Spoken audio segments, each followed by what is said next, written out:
Well, my name's Frank Futur and I operate a whale and dolphin watch vessel in Port Stephens in Australia. Now in 1987, in a little place called Hervey Bay in Queensland, a bunch of operators decided that there were enough humpback whales left to begin a business.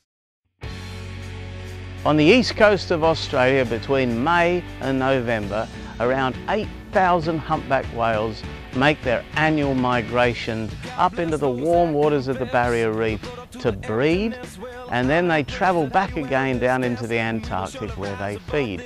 The same thing happens on the west coast of Australia, and hundreds of operators, literally nearly 300 operators, make a living all the way along the coast of both sides of Australia.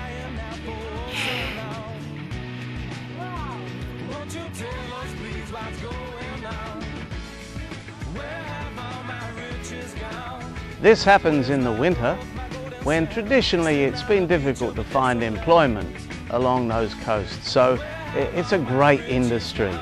Other places in the world, in fact about 80 different countries, states and territories around the planet, offer similar types of whale and dolphin tours. All in all, it's worth over $3 billion US and employs tens of thousands of people. So much money, so many people's jobs are involved in this that it makes it totally irrational to consider returning to commercial whaling. And certainly what's happening in the Antarctic with Japan whaling on a variety of different species, it makes absolutely no sense. The Japanese whaling fleet is subsidized by their government. It's very unpopular with most countries in the world, so the people in Japan are having to experience a sad but negative outlook on the Japanese folk. Whaling is cruel, it takes a long time for a whale to die, it's senseless, there's really very little need for the products, and to turn a magnificent whale that might live for 100 years into dog food absolutely is just a waste, a mindless waste of such a wonderful animal. So what we want to see is more and more countries, including in Japan, turning whales into tourism. They're worth far more alive than dead.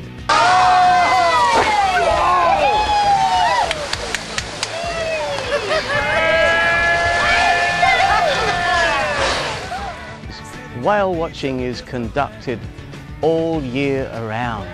It's worth over $3 billion US every year. And what we're proposing is to create a huge international web-based directory where all the tour operators can showcase their businesses, have a direct link back to their own websites, and all for free.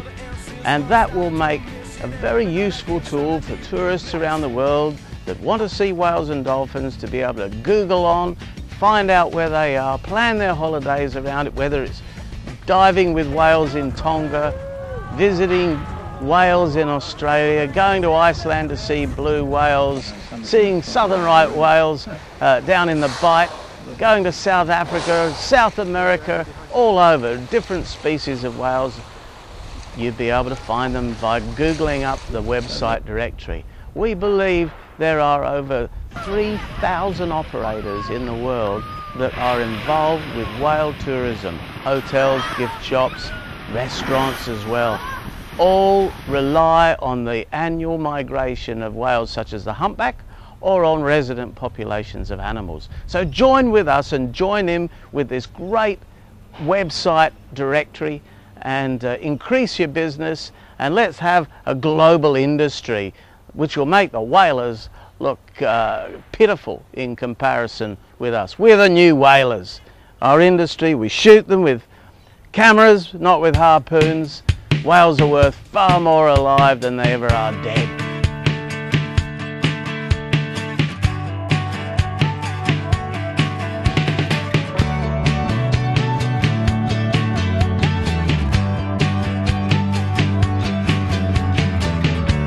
Most times I walk the line, a few about my exaggerations. It's just a state of mind, making up these complications. When the lights go down, I realize time flies by. So kick your feet up and dance. We all will die. So now is your chance. Too many lies can spoil the romance.